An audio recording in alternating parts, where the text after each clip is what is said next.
प्रिय विद्यार्थियों, 3 मार्च को आपका सामाजिक विज्ञान का पेपर है, जिसमें सामाजिक विज्ञान के पेपर में आपको 10 नंबर का मानचित्र भरने के लिए हर साल आता है।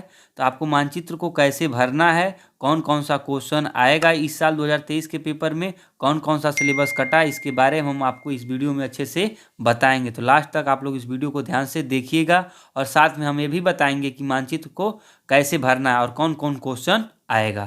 तो सबसे पहले आपको जानना जरूरी है कि जो 2022 और 23 का जो सिलेबस है और किस तरीके से डिजाइन किया गया है। 30% इस साल भी कटा है। तो देखिए, भारत और समकालीन विश्व इतिहास से 20 नंबर का आएगा, भूगोल 20 नंबर का आएगा, नागरिक शास्त्र 15 नंबर, अर्थशास्त्र 15 नंबर। टोटल नंबर हो जाएगा 70। 30 नंबर आपके स्कूल से मिलेगा, तो 70 30 100 यानी 100 नंबर का पेपर होगा, ये तो आपको पता है। जिसमें से इतिहास 20 नंबर का है, 15 नंबर लिखने के लिए आएगा, 5 नंबर मैप भरने के लिए आएगा। इसको आपको ध्यान से समझ लेना है। 5 नंबर किसके लिए रहेगा? मैप भरने के लिए। उसी तरह भूगोल है, 15 नंबर लिखने के लिए रहेगा यानी पेपर होगा, और 5 नंबर मैप भरने के लिए होगा। यानी सभी जितने इतिहास, भूगोल, नागरिक शास्त्र, अर्थशास्त्र सब 15-15 के रहते हैं। यानी 15 चौक 60 नंबर और 5-5 10 नंबर ही है, यानी मैप भरने के लिए, यानी पूरा 70 नंबर आपको हो जाता है। अब देखिए यहाँ पे दिया ये सिलेबस, आप इसका चाहते हैं तो स्क्रीनशॉट ले सकते हैं। इसी सिलेबस से आपका मतलब पेपर आएगा। जो 2022-23 का मॉडल है, जो यूपीएमएसपी के वेबसाइट पे आपको मिल जाएगा। तो देखिए, 5वां क्या है? मानचित्रकार। यानी मानचित्र में क्या है? यानी इतिहास में इतिहास, भारत का रूपरेखा, राजनीतिक मानचित्र। इसमें क्या क्या पढ़ना? अध्याय 3 से भारत में राष्ट्रवाद। क्या पढ़ना? भारत में राष्ट्रवाद से मतलब मानचित्र भरने के लिए आएगा। वो भी कब से? 1918 से 1930 के बीच में जो भी घटना हुआ है उसके बारे में। क्या लिखा? दर्शाना और नामकरण या पहचान। यानी 1918 से लेकर 1930 के बीच में जो भी घटना हुआ है उसी के अंदर मतलब ये क्वेश्चन पूछेगा। जैसे भारतीय राष्ट्रीय कांग्रेस के अधिवेशन, कलकत्ता अधिवेशन 1920 में हुआ था, ये पूछ सकता है। नागपुर दिसंबर 1920 में हुआ था। तो जितने राष्ट्रीय कांग्रेस अधिवेशन बहुत ज़्यादा हर साल हुए थे, लेकिन कुछ ही पूछेंगे, जैसे कलकत्ता, नागपुर अधिवेशन। इसके बाद आपको इधर दिखाई देते हैं मद्रास 1927 में हुआ था, लाहौर 1929 में। यानी ये पूछ देगा लाहौर अधिवेशन कब हुआ था, चाहे किस सन 19 बताना पड़ेगा लाहौर में। तो लाहौर बताना भी पड़ेगा, साथ में लाहौर को मैप के द्वारा दर्शाना भी पड़ेगा। फिर कहा भारतीय राष्ट्रीय आंदोलन के महत्वपूर्ण केंद्र, जैसे असहयोग आंदोलन, सविनय अवज्ञा आंदोलन। तो इसके बारे में भी पूछ दिया कहाँ कहाँ हुआ था। जैसे चंपारण बिहार में क्या है? बिहार में एक जिला है, उसका नाम चंपारण। वहाँ पे किसके लिए पद्धति, मतलब महात्मा गांधी ने एक आंदोलन किया था तिनकठिया पद्धति के लिए, यानी नील की खेती के लिए। नील की खेती करने वाले किसानों का आंदोलन था। खेड़ा गुजरात में पड़ता है, किसान सत्याग्रह हुआ था। यानी जितने भी आंदोलन है, चौरी चौरा उत्तर प्रदेश में असहयोग आंदोलन के समय में हुआ था। तो ये सभी, ये जितने आपके सिलेबस में दिया, इन्हीं सब से मतलब क्वेश्चन आएगा। तो इसको आपको अच्छे से समझ लेना है, पढ़ लेना है और इनको मैप में देख लेना है कि ये स्थान कहाँ है। जैसे मान लीजिए चौरी चौरा पूछ दिया, सबसे पहले आपको पता होना चाहिए चौरी चौरा मतलब किस प्रदेश में है। उसके बाद ना आप इसको जवाब दे पाए। जैसे मान लीजिए आपको मैप मिल गया, इस तरीके से मैप है, अब पूछ देगा वो स्थान बताइए जहाँ पे चौरी चौरा हत्याकांड हुआ था। तो सबसे पहले आपको जानना जरूरी है कि भारत के किस एरिया में या किस जगह पे वो चौरी चौरा हत्याकांड हुआ था। तो सबसे पहले आपको जानना जरूरी है भारत के कितने राज्य हैं, कितने केंद्र शासित प्रदेश हैं, उनका लोकेशन कहाँ है, यानी किस जगह। मान लीजिए केरल किस ओर पड़ेगा, इधर केरल है कि इस साइड केरल है कि नीचे साइड केरल है। तो इसके बारे में भी हम आपको पहले बताएंगे कि मतलब सबसे पहले आपको जानना यह जरूरी है कि कौन सा राज्य किस साइड में है। उसके बाद हम आपको ये भरने के लिए भी बता रहे हैं। तो ये सब क्वेश्चन देख लीजिए। यानी इतिहास में, यानी 5 नंबर का जो मैप भरने के लिए आएगा, इसका आप स्क्रीनशॉट ले लीजिए। यानी इतने से क्वेश्चन आएगा इधर से, और एक क्वेश्चन इधर है, और इसको भी देख लीजिएगा। 1918 से 1930 के बीच में जो मेन घटना हुई थी उन्हीं के बारे में यहाँ पे क्वेश्चन आएगा। ये तो मान लीजिए इतिहास का हुआ। अब भूगोल का भी देख लीजिए।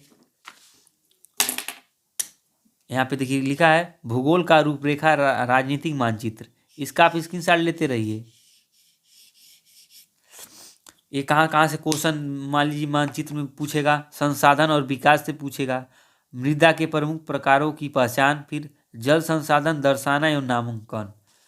तो यहाँ से पहले लेसन से तीसरे लेसन से क्वेश्चन पूछेगा। फिर बांध के बारे में पूछेगा, कौन कौन से बांध कौन कौन सी नदी पे, जैसे सलाल, भांगड़ा नागल, टेहरी, राणा प्रताप सागर, सरदार सरोवर, हीराकुंड।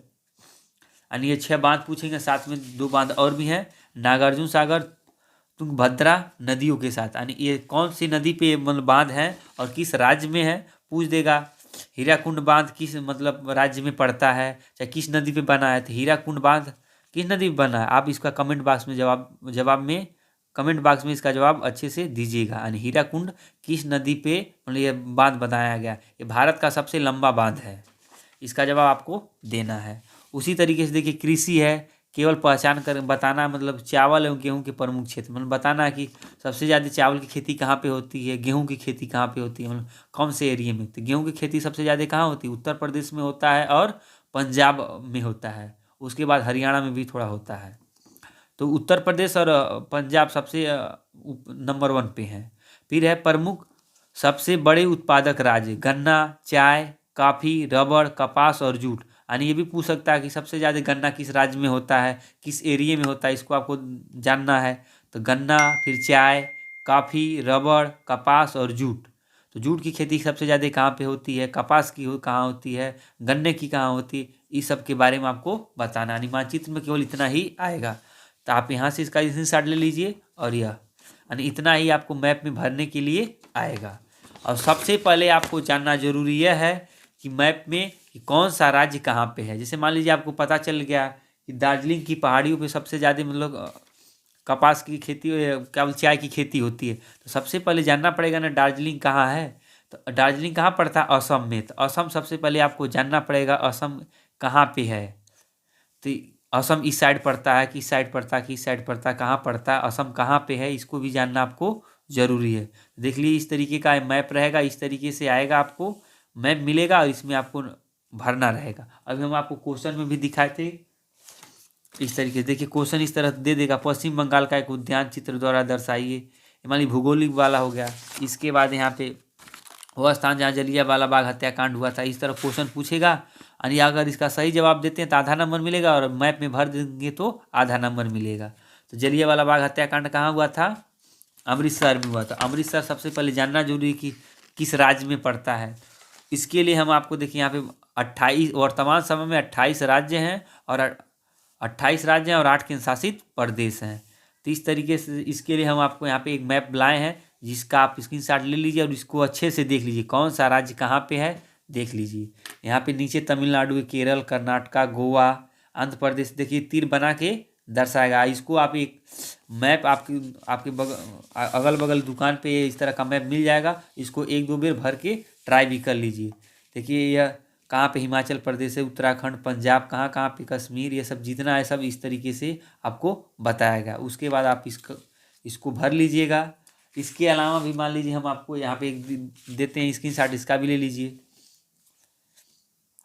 देखिए ये थोड़ा सा इंग्लिश में लिखा है, हालांकि वही चीज़ है इसमें भी। तो इसमें वहाँ पर लिख दिया कहाँ पे कौन सा स्थान है। सबसे पहले आपको जानना जरूरी है। हाँ, और एक बात और, आप कम से कम जितने भी राज्य हैं उनके राज्य और राजधानियों का नाम भी याद कर ली। कभी कभी क्या होता है किसी राज्य का राजधानी भी पूछ देता है। तो इस तरीके से आपको मैप को अच्छे से भरना है और आप इसका स्क्रीनशॉट ले लीजिए। पहले इसको अच्छे से तैयार कर लीजिए कि कौन सा राज्य किस साइड में पड़ता है, उसका लोकेशन क्या है। उसके बाद उसका आप जवाब अच्छे से दे पाएंगे। धन्यवाद।